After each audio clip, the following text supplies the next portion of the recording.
السلام علیکم، کیسے ہیں آپ لوگ سب؟ آج میں آپ لوگوں کو جس مسجد کا وزٹ کروانے والی ہوں وہ ہے مسجد قبلتین، اور انشاءاللہ میں اس کی تھوڑی سی ہسٹری بھی آپ لوگوں کو بتاؤں گی۔ یہ ہے مسجد قبلتین یعنی دو قبلوں والی مسجد۔ یہی وہ مسجد ہے جہاں پہ حضور پاک صلی اللہ علیہ وآلہ وسلم نے دوران نماز ہی اپنا قبلہ تبدیل کیا، جب حضور پاک صلی اللہ علیہ وآلہ وسلم پر اللہ کی طرف سے وحی نازل ہوئی اور حضور پاک صلی اللہ علیہ وسلم نے اپنا قبلہ تبدیل کیا اور مسجد الحرام کی طرف منہ کر کے نماز پڑھی۔ یہ انٹرنس ہے، یہ لیڈیز کے انٹرنس ہے۔ ابھی جو میں ایریا دکھاؤں گی آپ کو وہ سارا لیڈیز کے انڈر ہے، اور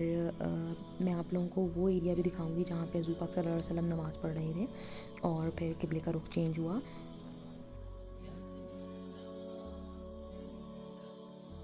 مسجد کی جو اندرونی تزئین و آرائش ہے ماشاء اللہ وہ بہت خوبصورت ہوئی ہے۔ یہ جتنے محراب ہیں سب کے اندر الگ الگ ڈیزائنز بنے ہوئے تھے اور بہت ہی خوبصورت نقش و نگار ہوا تھا ماشاء اللہ۔ یہ قبیلہ تھا ابو سلمہ کا، اور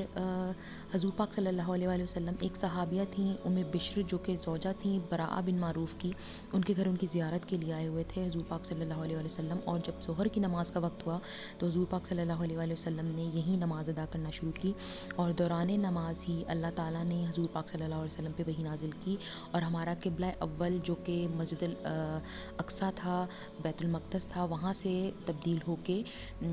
جو شمال میں تھا جنوب میں ہوا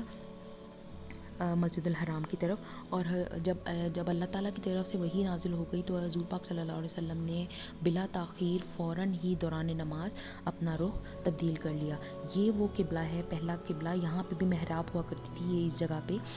اس مسجد میں دو محرابیں تھیں، اس کو دو محرابوں والی مسجد بھی کہا جاتا تھا، لیکن جب باہر سے لوگ آتے تھے نماز کے لیے تو وہ اس محراب کی طرف بھی نماز پڑھ لیا کرتے تھے، تو اس مغالطے کو ختم کرنے کے لیے انہوں نے یہاں سے محراب ختم کر دی، اور بالکل اس کے اپوزٹ سائڈ پہ جو اب نیا قبلہ ہے وہاں پہ محراب ہے، اور یہاں پہ وہ جو آپ نے اوپر مصلی کا نشان دیکھا، انہوں نے وہاں صرف ایک مصلی کا نشان چھوڑا ہے تاکہ یہ یاد دہانی رہے، یہ نشانی رہے کہ یہ قبلہ اول تھا اور یہ قبلہ حاضر ہے۔ اگر آپ کو میری ویڈیو پسند آئی ہے تو پلیز میری ویڈیو کو لائک کر دیجیے گا اور دوسروں تک بھی پہنچائیے گا تاکہ دوسروں کو بھی معلومات مل سکیں، اور میرے چینل کو سبسکرائب کرنا بالکل بھی مت بھولیے گا۔ انٹل نیکسٹ ٹائم، اللہ حافظ۔